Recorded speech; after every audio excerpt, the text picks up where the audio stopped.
शरणार्थीको काण्डमा यो ताप्केको बिड तात्यो, ताप्दै गरेको ताप्के चाहिँ सेलाएको छ। यो ताप्के नसेलाओस्, सिङ्गो देश र अन्तर्राष्ट्रिय समुदायले हेरेको छ। दोषी कोही पनि नउम्कियोस्, मिलिजुली एकअर्कालाई जोगाउने काम नहोस्। यो सर्जरी नै खोजिरहेको अर्थतन्त्रमा यो झारफुक गरेर हामी चाहिँ उम्कन सक्ने अवस्था अहिले नभएको छ। यो मैले विनम्र यहाँसँग चाहिँ निवेदन गरेँ। सबभन्दा पाल्न नसकिने धान्न नेपालले सक्दै नसक्ने प्रणाली, यो सङ्घीय प्रणाली चाहिँ सम्भवै छैन। सधैँको जस्तो कर्मकाण्डी योजनाले के होला? सधैँ एउटै कुरा गर्ने, नतिजा चाहिँ अलग अपेक्षा गर्ने हाम्रो बानी हो कि जनतालाई झुक्क्याउने खेल? लोकतन्त्र ल्याउने साथीहरूबाटै लोकतन्त्र खतरामा छ। विकृत राज्य व्यवस्थाको अभ्यासमा तपाईँ हामी सहभागी भएका छौँ, मुख दर्शक भएर।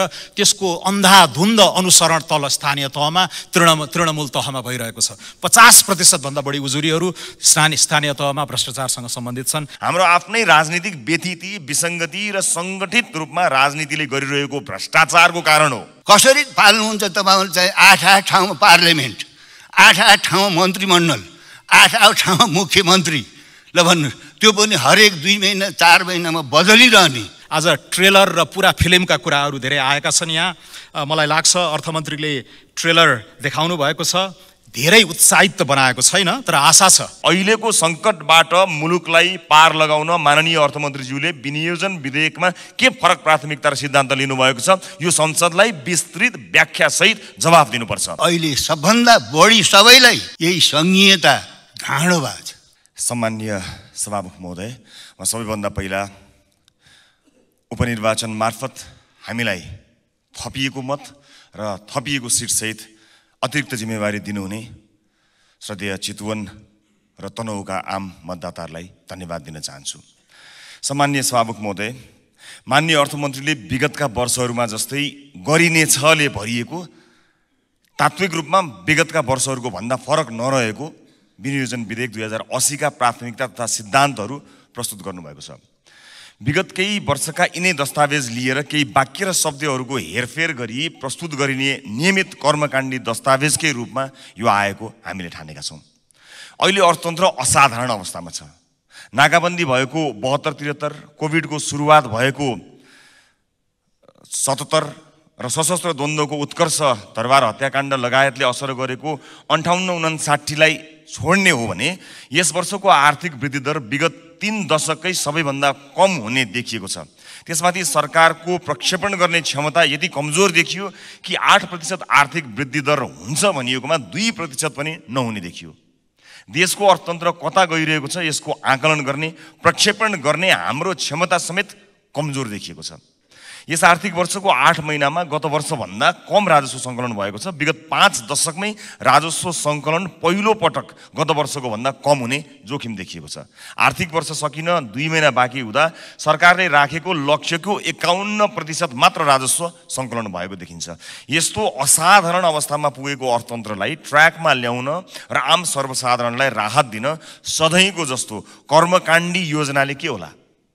सधैँ एउटै कुरा गर्ने, नतिजा चाहिँ अलग अपेक्षा गर्ने हाम्रो बानी हो कि जनतालाई झुक्क्याउने खेल? आशाका पुलिन्दा पस्किने हो कि व्यावहारिक र समाधानमुखी नीति अङ्गीकार गर्ने? असफल नीति र प्रक्रियालाई निरन्तरता दिने कि नयाँ र सृजनात्मक प्रक्रिया अवलम्बन गर्ने? वर्षेनी गरिनेछ भनिने तर पुरा नगरिने बजेटले राज्यप्रति जनताको विश्वास कसरी बढाउँछ? सम्माननीय सभामुख महोदय, माननीय अर्थमन्त्रीज्यूले अर्थतन्त्र र बजेट प्रणालीमा देखिएका विद्यमान समस्या र चुनौतीहरूलाई धेरै विश्व आर्थिक घटनाहरू र केही आन्तरिक कारणले गर्दा भन्नुभएको छ। तर वास्तविकता त्यस्तो होइन। वास्तविकता ठ्याक्कै उल्टो हो। धेरै चाहिँ हाम्रो आफ्नै आन्तरिक कारणले र थोरै चाहिँ बाहिरी कारणले हो। हाम्रो आफ्नै राजनीतिक व्यथिति, विसङ्गति र सङ्गठित रूपमा राजनीतिले गरिरहेको भ्रष्टाचारको कारण हो। योजनाहरू समयमा पुरा नहुनु र पुरा भएका योजनाहरूले पनि आशातीत प्रतिफल नदिनु, वित्तीय क्षेत्रको स्रोत अनुत्पादक क्षेत्रमा बढ्नु, गैरकानुनी व्यापार, तस्करी, कर छली बढ्नु सरकारी संयन्त्रको असक्षमता र बेइमानीको कारण हो। बाह्य कारण देखाएर हामी उम्कन मिल्दैन। समग्रमा विनियोजन विधेयक 2080 का सिद्धान्त र प्राथमिकता पनि विगतका असफल आर्थिक नीतिको निरन्तरता हुन पुगेको छ। यसले नेपाली समाजको आजको समस्याको समाधान दिने देखिँदैन। सङ्कटग्रस्त नेपाली अर्थतन्त्रलाई सुधार गरेर देशको आर्थिक अवस्था बलियो बनाउने खालको यो बिल्कुलै छैन। सभामुख महोदय, अब म यस विनियोजन विधेयक 2080 का प्राथमिकता तथा सिद्धान्तहरूका सन्दर्भमा केही सुझावहरू राख्ने अनुमति चाहन्छु। असाधारण समय छ, स्रोतको सीमितता छ। यसपालि असाधारण रूपमा साधारण खर्च कटौती गरौँ। बजेटमा गर्छौँ भनेका कुरा गरेरै छाड्ने, यदि हुन सकेन भने कसका कारण हुन सकेन, सचिव, विभागीय प्रमुख, मन्त्री, प्रधानमन्त्री, सांसदलाई जवाफदेही बनाऊ। क्रियाकलाप होइन, नतिजाको आधारमा कार्य सम्पादन मूल्याङ्कन गरौँ। सार्वजनिक सेवा प्रवाहमा सूचना प्रविधिको व्यापक प्रयोग गरौँ। सामान्य दर्ता, स्वीकृति, भुक्तानी आदि पूर्ण रूपमा स्वचालित र प्रविधिको माध्यमबाट गर्न सकेका सबै प्रवाह चुस्त दुरुस्त हुन्छ र भ्रष्टाचार पनि कम हुन्छ। ई गभर्नेन्सलाई राष्ट्रिय प्राथमिकताको योजना बनाई यसलाई अगाडि बढाउँ। विदेशी लगानी भित्र्याउन हामी छिमेकी मुलुकसँग प्रतिस्पर्धा गर्नुपर्ने अवस्था छ। कुनै पनि विदेशी लगानीकर्तालाई नेपालमा आएर व्यवसाय सुरु गर्न अत्यन्त झन्झटिलो छ। दर्ता गर्न 6 महिनादेखि वर्ष दिन लाग्ने अवस्था छ। व्यवसाय सुरु भइसकेपछि पनि सञ्चालनका क्रममा मुनाफा फिर्ता लैजाने कुरामा, प्राविधिक आयात गर्ने कुरामा धेरै कठिनाइ छन्। मुलुकमा नै राम्रो गरिरहेका विदेशी लगानी भएका कम्पनीहरूले समेत थप लगानी नगरेको अवस्था छ। यसलाई सुदृढीकरण गर्नुपर्छ।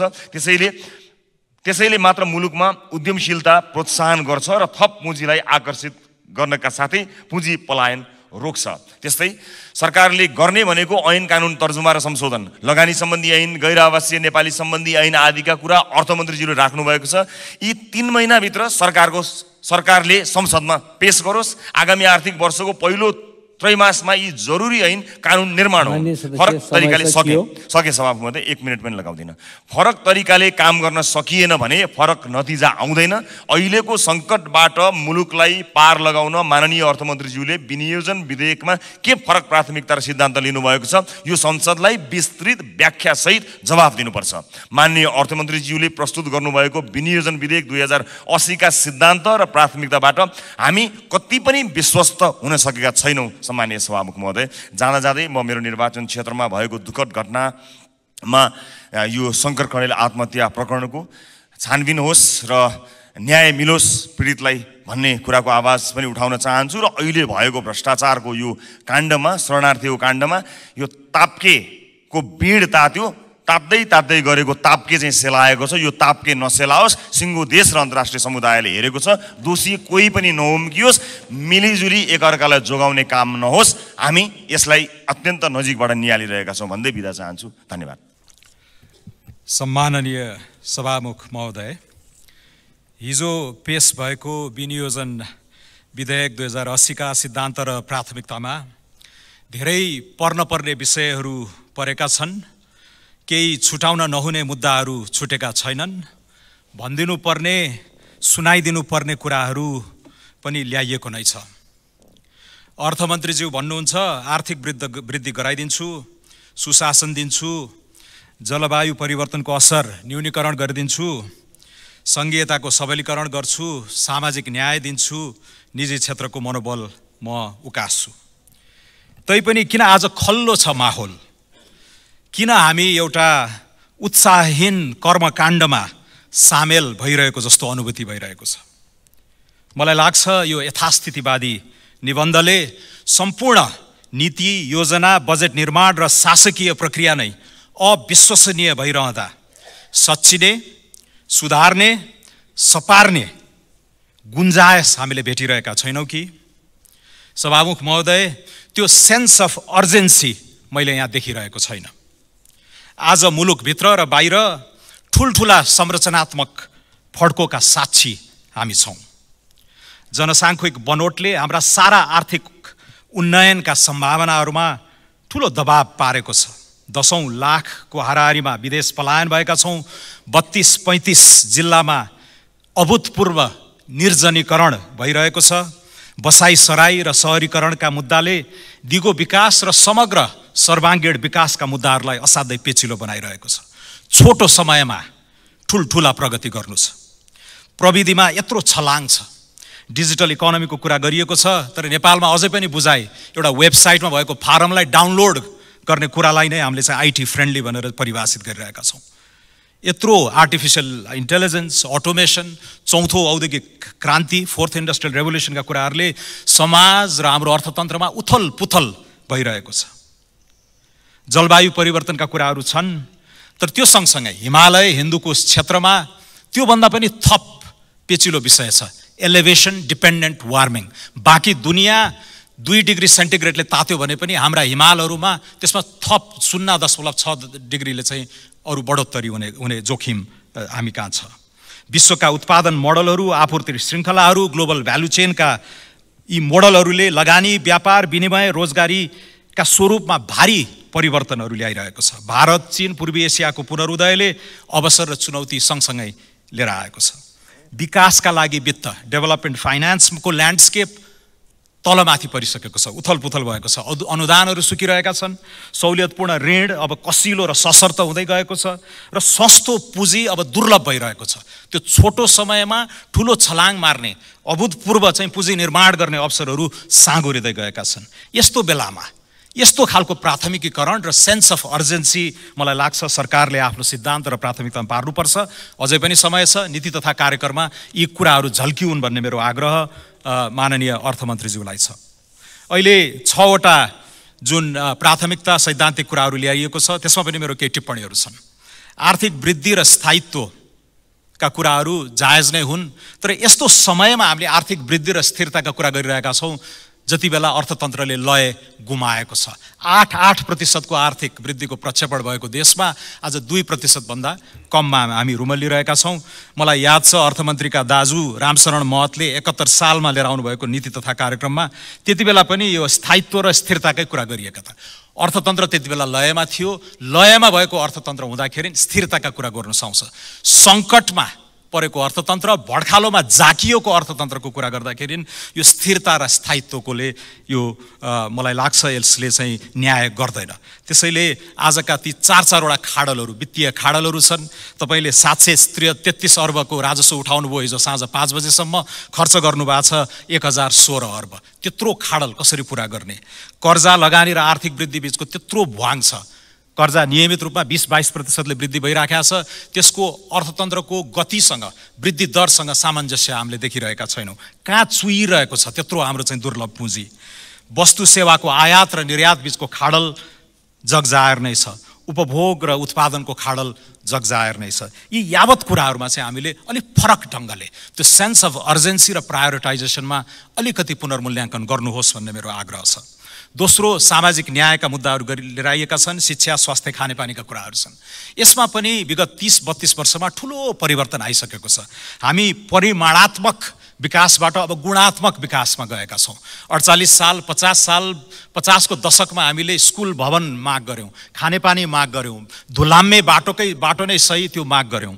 तर अहिले स्कुल छन्, विद्यार्थीहरू स्कुल पनि जान्छन् थोरै सङ्ख्यामा भए पनि, तर त्यहाँ पढाइ हुँदैन, त्यहाँ सिकाइ छैन। आजको चुनौती भनेको स्कुल निर्माण गर्ने होइन, त्यहाँ सिकाइको सङ्कटलाई कसरी सम्बोधन गर्ने भन्ने हो। स्वास्थ्य चौकी छ, दक्ष सेवा छैन। म तनहुको निर्वाचनमा सामेल हुँदै गर्दाखेरि मलाई एकजना बुढी आमाले भन्नुभयो, बाबु त्यहाँ बगलकै स्वास्थ्य चौकीमा कोरोनाको सुई आएर बसेको 3 महिना भएको रहेछ, हामीलाई कसैले पुछेन, कसैले अगाएर लगाइदिएन। त्यसैले चुनौतीहरू यो खालका छन्। अहिले म्यालन्युट्रिसन, कुपोषणको महामारी नै छ यो देशमा। सिङ्गो पुस्ताकै 1/3 जनतालाई यसले प्रताडित गरेको छ। त्यसैले यो फर्स्ट जेनेरेसन डेभलपमेन्ट च्यालेन्जबाट अब हामी सेकेन्ड जेनेरेसन डेभलपमेन्ट च्यालेन्जमा गएका छौँ। यो कुरो एकदमै कन्भिन्सिङ तरिकाले प्रतिबिम्बित हुनुपर्छ। त्यो यो दस्तावेजमा मैले पाइनँ र आगामीमा यो सुधार गर्दै जानु होला भन्ने मेरो आग्रह छ अर्थमन्त्रीज्यूलाई। दिगो विकास र जलवायु परिवर्तनका कुराहरू आएका छन्। यसमा हिजो मैले सुने अर्थमन्त्रीज्यूबाट फिस्कल स्पेस अलिकति टाइट छ, मोनेटरी उपकरणहरूबाट मात्रै हामी अगाडि जान्छौँ भन्नुभयो। त्यो गलत हो। फिस्कल स्पेस खोज्न सक्ने हो भने, सृजनशील हुन सक्ने हो भने व्यापक स्पेस अझै पनि छ र यसको लागि तपाईँले यही जलवायु परिवर्तनको मुद्दा, यही दिगो विकासकै मुद्दाबाट पनि अगाडि बढ्न सक्नुहुन्छ। बार्बेडोस भन्ने एउटा सानो टापु छ, मिया मोटली त्यहाँका प्राइम मिनिस्टर हुनुहुन्छ। 2,80,000 जनसङ्ख्या भएको मेरो तनहुँ जिल्लामा 3,15,000 जनसङ्ख्या छन्। तनहुँभन्दा सानो बार्बेडोसको नेताले अहिले सम्पूर्ण विश्वकै वित्तीय आर्किटेक्चरलाई उथलपुथल गरिदिइराख्नु भएको छ ग्रिन फाइनेन्सको दृष्टिबाट। र हामी जस्ता गरिब देशहरूले पनि कसरी सौविध्य यो क्लाइमेट फाइनेन्स, ग्रिन क्लाइमेटका कुराहरू गर्न सक्छौँ भनेर भनिराखेका छन्। ग्रिन क्लाइमेट फन्ड भन्ने चाहिँ कोरियामा स्थित अन्तर्राष्ट्रिय संस्था छ, त्यहाँ वरिष्ठ तहमा रहेका नेपाली मेरा साथीहरूले भन्दैछन् कुनै योजना छैन, कुनै तयारी छैन। अहिले अलिकति विश्वसनीय 2-3 चाहिँ कार्ययोजना पेश गर्ने हो भने $100-200 मिलियन, 10-20 करोड चाहिँ एकदमै ग्रान्ट मनी पनि त्यहाँबाट उपलब्ध छ भन्ने कुराहरू छन्। एसडिजी को रोडम्याप हामीले बनायौँ 2018 मा, करिब वार्षिक औसत 20 खर्ब लाग्छ भनेर। त्यो सम्पूर्ण डिरेल भएको छ। यसबारे नेपाल सरकारको के छ धारणा? त्यो लिकबाट बाहिर गएको हाम्रो एसडिजी को रोडम्यापलाई फेरि लिकमा फर्काउने के छ कार्ययोजना? त्यो पनि अब नीति तथा कार्यक्रममा हामी मिहिन ढङ्गले त्यसको अनुगमन गर्नेछौँ, तपाईँहरूलाई हामी उत्तरदायी बनाउनेछौँ।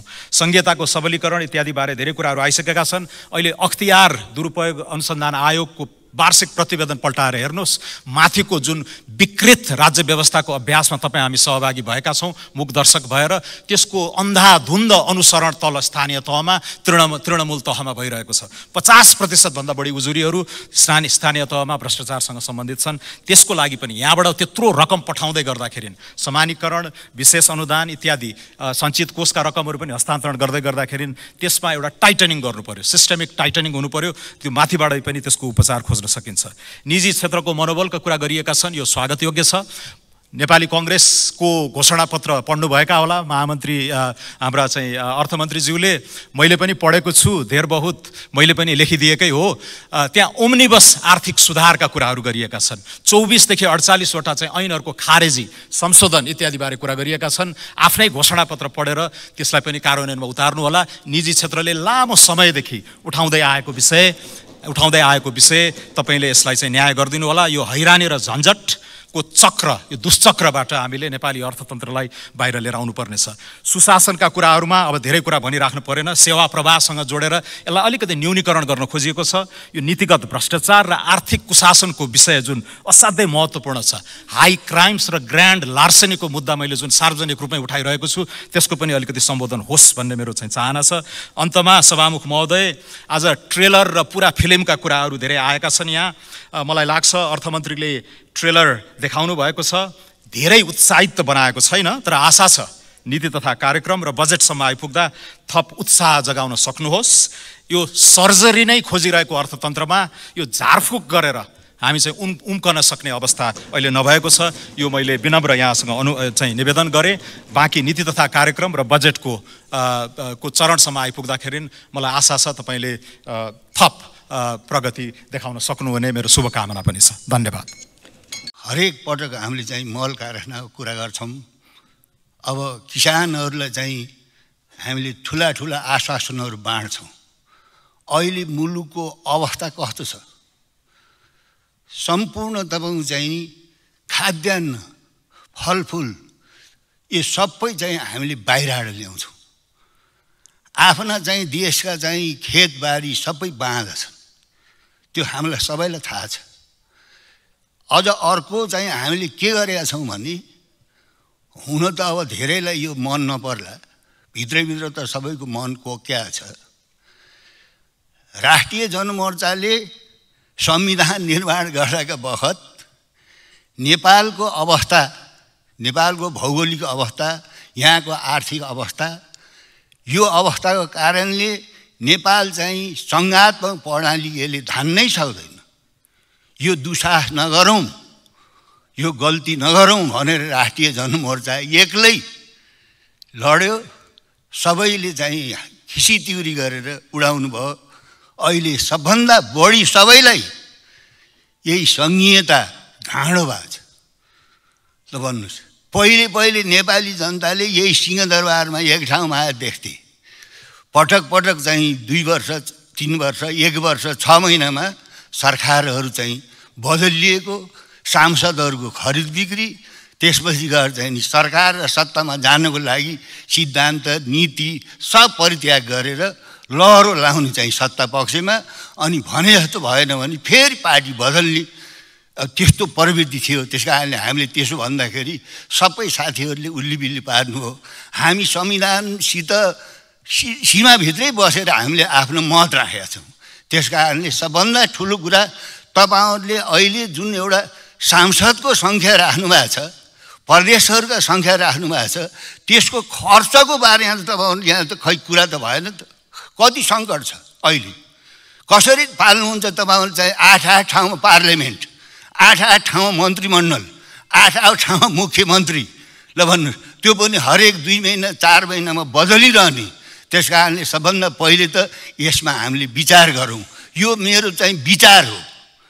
मैले तपाईँहरूलाई चाहिँ पहिलेदेखि भन्दै आएको छु। अहिले त्यो नेपाली जनताको मनस्थिति के छ भने सबभन्दा घाँडो, सबभन्दा पाल्न नसकिने धान्न नेपालले सक्दै नसक्ने प्रणाली, यो सङ्घीय प्रणाली चाहिँ सम्भवै छैन। यो तपाईँहरूलाई नराम्रो लाग्छ सङ्घीयता पक्षबाट कसरी कुन खर्चले तपाईँ धान्नुहुन्छ। त्यस कारणले कृषि लथालिङ्ग छ, उद्योग धन्दा लथालिङ्ग छ। हामीले निर्यात गर्ने भनेको मान्छे मात्रै। ल भन्नुहोस्, दिनको 2500 का दरले मान्छे निर्यात गरेर तिनले पठाएको रेमिटेन्सले तपाईँले यो खर्च यो देश धान्न सक्नुहुन्छ। त्यस कारणले अब उद्योगमा, कृषिमा, यातायातमा सबै कुरामा चाहिँ लथालिङ्ग छ। तैपनि यसलाई चाहिँ हामीले समेटेर लानुपर्छ। अब अहिले यो संसदको गतिविधि, यो क्रियाकलाप पनि उत्साहजनक छैन। 4 महिना हुन्छ हामीले सरकारको पूर्णता दिन सक्दैनौँ। हामीले जुनसुकै हालतमा चाहिँ सरकारमा जानु पाउनुपर्छ, बस्नुपर्छ भनेर एकचोटि त म चाहिँ सबै पार्टीहरू सरकार पक्षमा, फेरि चित्त बुझेन भने सबै त्यहाँबाट फेरि प्रतिपक्ष। यस्तो हालतले हामीले यो चाहिँ यो व्यवस्था, यो लोकतन्त्र, यो गणतन्त्रमा कालो बादल मडारिएछ। लोकतन्त्र ल्याउने साथीहरूबाटै लोकतन्त्र खतरामा छ भनेर मैले पहिलो दिनको तपाईँ चाहिँ सभामा चाहिँ उद्घाटन भाषण मैले भनेको थिएँ। अहिले हेर्नुहोस् त, त्यस कारणले अहिले पनि हामीले यो लोकतन्त्र गणतन्त्रको पक्षमा साथीहरू चाहिँ दृढता उभियौँ। म अर्थवस्त्र भए छु। महिला सांसदले भ्रष्टाचारको बारेमा किन नबोलाउने? बोल्दाखेरि के महिलालाई पाप लाग्छ? म पुरै न्युड भएको त होइन, त्यो नियम छ। तपाईँ ब्राजिलको पार्लियामेन्ट देख्नुहोस्, कनाडाको पार्लियामेन्ट देख्नुहोस्, कारवाही गरेर कारवाही भोग्छु नि। म मर्न तयार छु त एउटा कारवाही जब सानो कुरा हो नि। तपाईँ सभामुखलाई पूर्व जानकारी गराएर कि यदि मलाई टाइम दिनु भएन भने म माथिको कपडा खोल्छु, आफ्नो सर्ट खोल्छु, गन्जी खोल्छु। पञ्चायतको पम्फादेवी जति भ्रष्टाचार गरेका थिएन, त्योभन्दा बढी गणतन्त्रको पम्फादेवी भ्रष्टाचार गरेछ। यसको साक्षी नेपाली जनता छ। मलाई देशी विदेशीबाट हत्याको थ्रेट आइरहेछ। यो होइन कि म 10 जना छु कि 2 मिनट 20 मिनट खाइदिन्छु। 2 मिनट यो कर्मकाण्डी बजेट बिचौलियाले बनाउने, अर्थमन्त्रीले पढिदिने, संसदले हात उठाउदिने। यो संसदमा बजेटको छलफलमा बोलेर एउटा फुल स्टप कमा चेन्ज भएछ। म नयाँ सांसद होइन, म चौथो कार्यकाल छ र कुनै आवेशमा कुनै एकजना सांसदले उठाएछ कि उसको माइन्डसेट हुन्छ।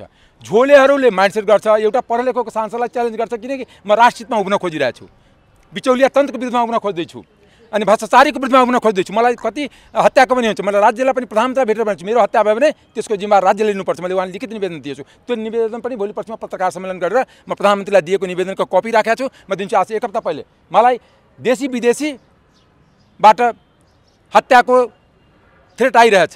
म त्यो बेला स्वीकार गर्छु। जब मैले जनताको प्रतिनिधि छ, मेरो देशको हजारौँ शहीद भएर लोकतन्त्र आएको, हजारौँ शहीद भएर गणतन्त्र आएको हो र त्यो शहीदको सपना त के थियो कि यही बिचौलिया भ्रष्टाचारी तन्त्र क्रिएट गर्ने त थिएन। यही आफन्त त आफ्नै छोराछोरी सांसद बनाइहाल्ने, श्रीमतीलाई सांसद बनाइहाल्ने, विदेशमा पैसा राखिहाल्ने, कोरियादेखि लिएर दुबईदेखि लिएर सिङ्गापुरदेखि लिएर मलेसियादेखि, त्यसको लागि संसद बनेको होइन। भ्रष्टाचारको मुद्दामा पछाडि हट्न मिल्दैन सदनलाई र भ्रष्टाचारीलाई कारवाही कानुनको दायरामा लानुपर्छ। भ्रष्टाचारको जुन मुद्दाहरू छ सर्वोच्च अदालत पनि समयमा फैसला गर्नैपर्छ। 20-20 वर्षदेखि मुद्दामा त्यहाँ अड्का छ। मेरो क्षेत्रको एउटा मुद्दा छ अनि वनको फरानीको, नहरको सिसोको फरानीको 58 सालदेखि मुद्दा छ।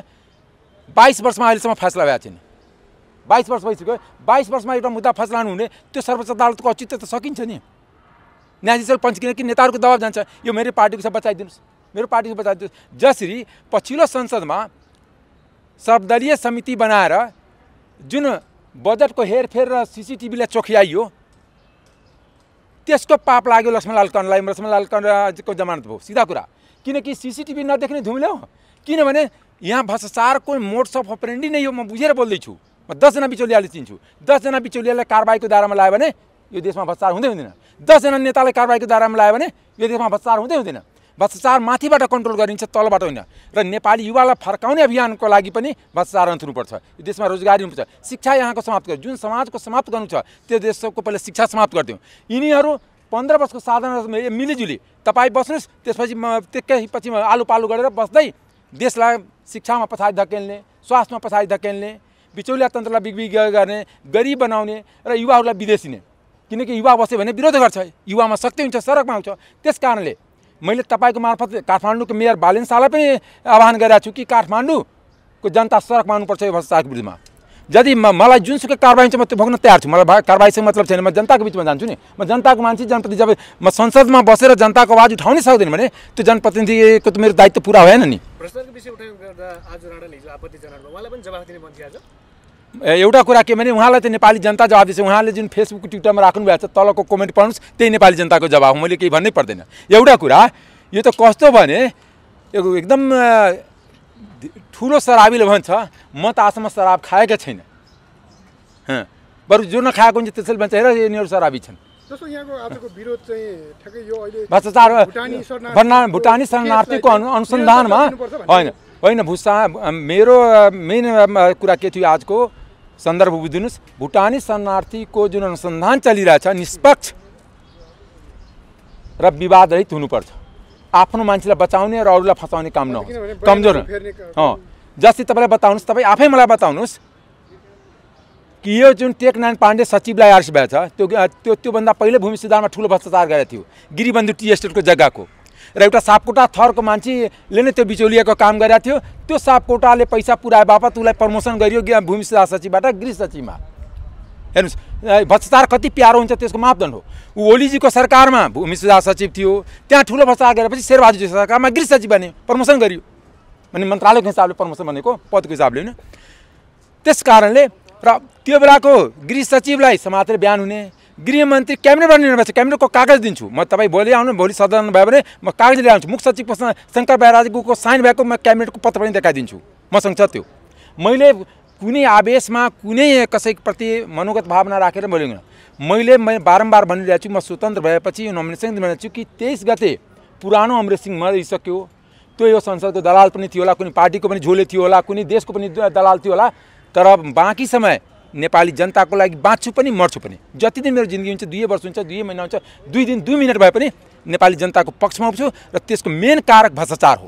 भ्रष्टाचारले कारबाही नभइकन चाहे शिक्षामा भ्रष्टाचार होस्, चाहे पुलिसमा भ्रष्टाचार होस्, चाहे तपाईँले लान्छ पुलिसमा यति ठुलो भ्रष्टाचार छ। अहिले नै चुनावको बेलामा 60 करोड लुगा किन्नमा 30 करोड भ्रष्टाचार भएको छ। सबै हामी हिसाब राखेको, म 100वटा भ्रष्टाचारको फाइल अध्ययन गरिरहेको छु। मैले भने नि म मिति बताउँछु कुन मितिमा मुख्य सचिवले साइन, यही शङ्कर बराइलीले साइन गरेको त्यो भुटानी शरणार्थीवाला छ।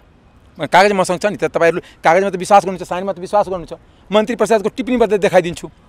र किन त्यो तत्कालीन मन्त्री सचिवले नै दिएको, किन कि बिचौलियालाई विश्वास दिलाउनु कि तपाईँको काम अगाडि बढेको छ, पैसा अझ थप दिनुहुन्छ, पैसा पुगेको छैन, अझ पैसा दियो भने पक्कै काम हुन्छ।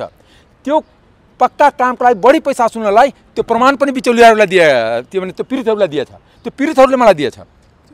कतिको चेक बाउन्स भएछ। यो चुनावभन्दा पहिलाकै इस्यु थियो। चुनाव हामी हार्छौँ, त्यस कारण हात जोडेर तत्कालीन गृहमन्त्रीहरू भने कि होइन नबोलिदिनुहोस्, अहिले चुनावपछि यसलाई हामी जति पनि मिलाउँछौँ। त्यो यो मेलो मतमा भएछ। त्यसमा यदि सरकारले बचाउन खोजेछ भने त्यसको बारेमा म दृढ छु, नेपाली पक्षमा छु। ठिक छ, नेपाली जनतालाई भ्रष्टाचारीलाई नै पसन्द छ भने नेपाली जनताले तय गर्छ। नेपालको जनताले जे तय गर्छ त्यो निर्णय मान्छु। बाँकी कसैको प्रभाव दबाव र कुनै पनि झुक्नेवाला पनि छैन, रुक्नेवाला पनि छैन। भनेको जस्तो अब यो जुन भुटानी शरणार्थी प्रकरण छ यसलाई निरन्तरता दिएन भने यहाँले जस्तोसुकै कदम पनि उठाउन तयार। म जनतालाई आह्वान गर्छु, म काठमाडौँको सडकमा आउँछु। के छ साथी?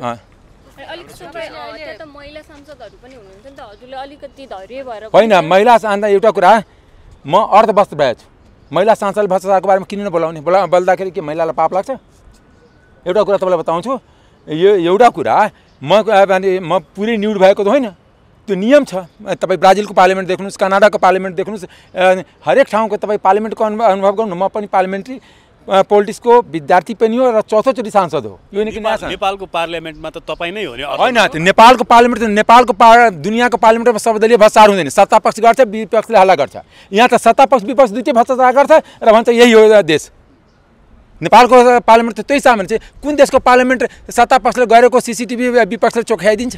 र पम्फादेवी भनेर तपाईँ चाहिँ जुन किसिमको अभिव्यक्ति दिइरहनु भएको थियो, आज एकजना मान्नेले पम्फादेवी भन्दै उफ्रिँदै हुनुहुन्थ्यो। आज उहाँको चाहिँ मानसिक सन्तुलन ठिक भएन क्या, र सभामुख महोदयलाई उपचारमा जानको लागि अनुरोध गर्नलाई म अनुरोध गर्छु। होइन, एउटा कुरा के भने तपाईँको मानसिक सन्तुलनका विषयमा पनि मान्नेज्यूले होइन, जसले उठाएछ उहाँलाई सोध्नुहोस्, उहाँ पम्फादेवीको झोले होला कोही, जो रियल पम्फादेवीको झोले होला।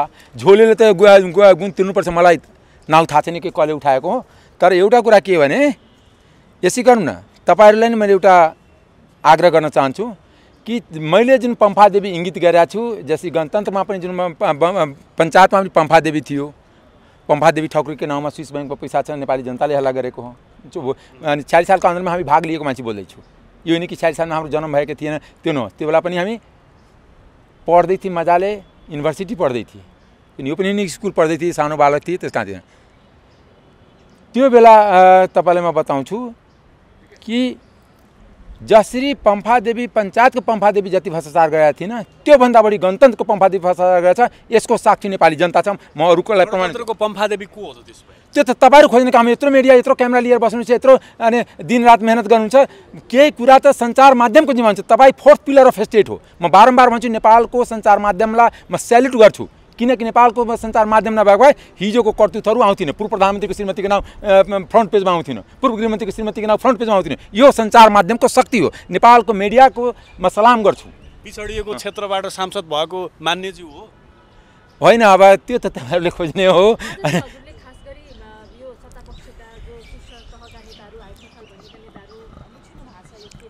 हो आशंका होइन, प्रमाणमा मलाई महाधिवक्ता कार्यालयको स्टाफहरू भन्यो कि मानिसहरूले उठाइदिनु भने हामीलाई एकदम दबाब छ कि बिहान बदलिदेऊ। सत्ता पक्षको मान्छे कोही फस्नु हुँदैन, ठुलो मान्छे फस्नु हुँदैन, साना मान्छेलाई 2-4 जना जेलसम्म हालिदेऊ र नेताहरू जम्मै चोखाइदेऊ। यो प्रपञ्च चलिरहेछ। त्यो प्रपञ्चलाई बाहिर जनतामा र मिडियामा लाउनको लागि मैले त्यो बोलाउन खोजेको थिएँ। साना माछा मात्रै छ। सुमा त्यही भएको नि, सुडानमा त्यही भएको नि। सुडान घोटाला तपाईँहरूलाई थाहा, यदि 63-64 को बेला जो पत्रकारितामा साथीहरू हुनुहुन्थ्यो, सुडानमा त्यो 3टा आइजी जेल जाने, त्यो बेलाको गृहमन्त्रीहरू चोखिने। यो हुन्छ? कुनै पनि करोडौँ अर्बको भ्रष्टाचार राजनीतिक तहको संलग्नता बिना हुनै सक्दैन। यो दुनियाँको एउटा सर्वमान्य थ्योरी हो। म दुनियाँको सर्वमान्य थ्योरीको अध्ययन गरेको एउटा अध्येताको नाता पनि बोल्दैछु। भिआइपी नेता र भिभिआइपी नेता त दुधले नुहाएकै बराबर छ नि नेपालको राजनीतिमा त। अब जनताले दुधमा नुहाउँछ कि अनि कालो त्यो कतरामा नुहाउँछ, त्यो कोलतार भन्छ त्यसलाई, भिटामिनमा नुहाउँछ, त्यो जनताको अधिकारको कुरा हो। दुधले नुहाएका जनतामा छोड्छु। दिनुहोस्, मेरो एउटै आफ्नो प्रति कमिटमेन्ट हो कि म यो भ्रष्टाचारको सैकड़ों फाइल अध्ययन गरिरहेको छु। जुनसुकै भ्रष्टाचार हुन्छ त्यसको कुरा सदन र सडकमा उठाउँछु र जनतालाई आह्वान गर्छु। मेरोमा केही शक्ति छैन, नेपाली जनतामा शक्ति छ। नेपाली जनताको शक्तिमा म विश्वास गर्छु। नेपाली जनताको शक्तिले आजसम्म सबै परिवर्तन गराएछ, ठुला परिवर्तन भएछ। जस्तो तपाईँ पहिले मेन्टल्ली प्रिपेयर भएर आउनुभएको थियो कि आज म निर्वस्त्र हुन्छु भनेर चाहिँ अर्धनग्न हुन्छु भनेर आउनुभएको थियो? सभामुखसँग कुरा गरेपछि सभामुखलाई भने मैले भने कि तपाईँ दिनु त प्रोटेस्टको मेरो कुन साधन छ? मेरो 100 जना पनि छैन कि गरेर गर्ने, एक्लै छ। मैले तपाईँलाई बताउँ न, उहिरहेको थिएँ, यहाँ पनि दिइरहेको थिएँ। त्यो त तपाईँहरूको एउटा बहुमत पनि नभएर आफ्नो सुनवाई नभएर पनि होइन, पेल्न खोज्ने के हुन्छ भने एउटा जस्तै हिजोको तपाईँलाई बताउँ, एउटा स्वतन्त्र सांसद न हो, तपाईँले नपेलेर कसलाई पेल्ने त नि? त्यो ठिक छ। तपाईँले हिजोको दलहरूको बताउँछु, जो क्रान्तिकारी दल या पुरानो दलको पनि भन्छु। सबैले सहमति गरे कि भ्रष्टाचारको कुरा नउलाउँ। हिजो संसदमा बोल्ने पार्टी थिएन अनि कार्य व्यवस्थामा उनीहरू निर्णय गरिसकेका थियो। मैले भनेको म बोल्छु यसमा, जब म बोल्छु भनेपछि उहाँले बोल्न नदिने, त्यसपछि यो हल्ला गरेपछि बोली सुरु भयो। त्यो कार्य व्यवस्थाको निर्णयमा कसैलाई बोल्न दिनु थिएन। कर्मकाण्ड। मेरो भनाइ के भने लोकतन्त्रमा कोही राजा छैन, कोही नोकर पनि छैन, सबै नागरिक समान हो र कानुनको बारा आगे सबै समान हुनुपर्छ। यो मान्यतामा विश्वास गरेर कानुनी राज्यमा विश्वास गर्ने मान्यता राख्छु र कानुनभन्दा माथि कोही हुनुहुँदैन। कानुन राज्य नेपाल बन्नुपर्छ र भ्रष्टाचारको अन्त हुनुपर्छ। आफूले पेलिएको अनुभूति गरेर हो? पेलिएको अनुभूति होला, तर म त्यसबाट पछि हट्दिनँ। म त्यसबाट अनि कुनै किसिमको ममा हीन भावना या भनौँ मनोबल घटेको, मर्यादा उल्लङ्घन गरे कारबाही गर्नेसम्मको चेतावनी त दिनुभयो नि त? होइन, त कारबाही गरेर कारबाही भोग्छु नि। म मर्न तयार छु, त एउटा कारबाही जब त सानो कुरा हो नि। सत्य कुरालाई बाहिर ल्याउनुहुन्छ? सत्य कुरालाई बाहिर ल्याउँछु, जनताको बिचमा ल्याएर मर्छु। भोलि सांसद पद अन्धकारमा राखेर मर्दैन। जान्छ भने तपाईँलाई डर छैन? छैन। सांसद पद त जनताले दिएको पद हो। जनता मेरो साथ रह्यो भने जनताले फेरि दिन्छ। यो यहाँ मलाई यहाँ कसले सांसद पद दिएको? जनताले दिएको होइन। म कुनै टिका लगाएर समानुपातिको मान्नु थियो? फेरि सबै दल एकातिर 5 दलको विरुद्धमा लडेर आएको नि। जनताले दिएको पदको जनताको एजेन्डाको प्रति म अडिग रहन्छु। म त्यो कारबाहीहरूसँग पछाडि हट्नेवाला छैन। मर्यादाको नाउँमा भ्रष्टाचारीलाई लुकाउने त्यो संसदीय मर्यादा हो। कुन संसदीय मर्यादामा हो? कुन देशमा सत्ता पक्ष विपक्ष मिलेर भ्रष्टाचार गर्छ? त्यो पनि म संसदीय मामिलामा पढेको मान्छे, पोलिटिकल साइन्सको पिएचडी हो। त्यस कारणले संसदीय नेपाल मात्र यस्तो देश हो जहाँ सत्ता पक्ष प्रतिपक्ष दुईटै मिलेर भ्रष्टाचार गर्छ। तपाईले भ्रष्टाचारका विषय उठाइरहँदाखेरि कांग्रेसकै एकजना नेताले तपाईँ विरुद्ध पनि अर्को आरोप लगाउनु भएको छ। तपाईका विषयमा पनि छानबिन हुनुपर्छ नि। मैले भन्छु नि, म त गरौँ न। म त भनिरहेको छु कि सबैको छानबिन गरौँ। 46 सालदेखि जो पदमा छ, जो सांसद छ, मन्त्री छ, प्रधानमन्त्री छ, सबैको भ्रष्टाचारको छानबिन होस्। म त तयार छु नि, तयार छु। सबै छानबिन गर्नु। त्यो माथि अलिकति हजुरले गर्नुभएको कपडा जुन गर्नुभयो मैले कमरभन्दा माथि के त्यो सभामुखलाई पूर्व जानकारी गराएर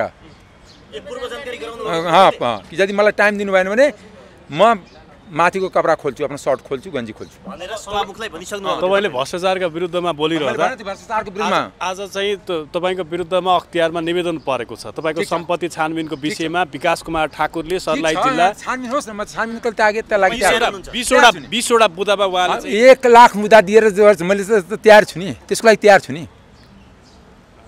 म न तयार भएर त टिप्पणी गर्छन् जसले सक्रियताका साथमा प्रस्तुत हुन्छ कि प्रधानमन्त्री भ्रष्टाचार गरिदिए।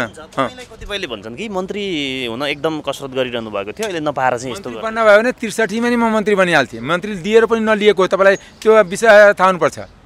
आजको मैले नेपालको राजनीतिमा कतिजना मन्त्री बनाउन सहयोग गरिदिएको, म मन्त्री बन्ने बाटोमै छैन, अहिले पनि मन्त्री बन्ने बाटोमा छैन। र तपाईँले नभए प्रधानमन्त्रीजीको लिनुहोस् उहाँको बाइट। मैले प्रधानमन्त्रीलाई 1 महिना पहिले गएर भन्दै कि माफ गर्नुला, मलाई मन्त्री सन्त्री नबनाउला, मन्त्रीको बाटोमा छैन, म छुट्टी बाटोमा छु, भ्रष्टाचार अन्त्य गर्ने बाटोमा छु। अब संसदले त एउटा तपाईलाई एउटा स्पष्टीकरण सोध्ला हैन? अब जुन सोधा म जवाब दिन्छु नि। होइन त्यो म जवाब दिन्छु नि, म फेस गर्छु नि। एउटा कुरा मैले त कुनै आवेशमा आएर गरेको होइन नि। मेरो त मैले भनेर गरेर खराब भएर यो त होइन कि म सिधै जाने बित्तिकै मैले कतिचोटि उभिएर भनेको मलाई 2 मिनट टाइम दिउँ। नियावली पनि छ नि, नियावलीको सम्मान हुनु पर्ने। कुनै पनि आकस्मिक विषय राख्नलाई आकस्मिक समय छ नि। विश्वासको मत कहिले फिर्ता लिनुहुन्छ? त्यो त प्रक्रियाको कुरा हो। पहिला मैले अहिले जुन एउटा एक टाइममा एक एजेन्डा भ्रष्टाचार भइरहेछ भन्ने कुरा तपाईँलाई अवगत छ। सरकारले स्टिक ओरिएन्टेड जसरी काम गर्नुपर्छ त्यसरी काम गरेको छैन भन्ने पनि तपाईँलाई अवगत छ। अनि फेरि विश्वासको मत किन झाला टार्न दिएको तपाईँले बताउनुहोस्? एउटा कुरा के भने तपाईँले जे झारा टारेको होइन न, मेरो एकजना विश्वास मत फिर्ता लिँदाखेरि सरकार गिर्छ। यो त झन् ठुलो प्रश्न हुन्छ कि सत्ता पक्षकै सांसद संसदीय व्यवस्था जति थाहा छ भने एउटा कुरा तपाईँलाई बताउँछु, सत्ता पक्षकै सांसदले यदि भ्रष्टाचारको विषयमा त्योभन्दा ठुलो विषय के हुनसक्छ? संसदीय सिस्टम अलिक बुझ्नुहोस्। विपक्षले त उठाउँछ, विपक्षले त्यतिकै भन्छ कि त्यतिकै उठाइदियो। म त सत्य पक्षको सांसद भएर त उठाइरहेको छु नि। प्रचण्डसँग के एग्रिमेन्ट हो तपाईँ? कुनै एग्रिमेन्ट कसैसँग एग्रिमेन्ट छ? नेपाली जनतासँग एग्रिमेन्ट छ। नेपाली जनता र नेपाल राष्ट्रसँग एग्रिमेन्ट छ कि नेपाल राष्ट्र र जनताको हितमा बोल्छु, अगाडि बढ्छु, अरू कसैसँग एग्रिमेन्ट छ? संसदभित्र जसरी अर्धनग्न हुनुभयो, अहिले आएर चाहिँ तपाईँलाई ग्लानी भएको छ कि छैन? मलाई कुनै ग्लानी छ होइन। मलाई जनताको आवाज उठाउनु छ। मलाई त्यसमा अलि पनि अडिग छ। भविष्यमा पश्चाताप हुन्छ कि हुँदैन? कुनै पश्चाताप हुँदैन। कारबाही भयो भने झन् मलाई खुसी हुन्छ कि कम्तीमा मैले आफ्नो अर्धवस्त्र खोल्दाखेरि पनि नेपाल सुशासनको बाटोमा गए, भ्रष्टाचारीहरूलाई कारबाही भयो, कानुनको दायरामा आए। तपाईँमाथि कारबाही हो भने चाहिँ के हो? मेरो कारबाही गर्ने एकजना मालिक छन्, जनता, नेपाली जनता। नेपाली जनताले जे कारबाही गरेर भोग्न तयार छु, बाँकी कसैको कारबाहीसँग मलाई केही फरक पर्दैन।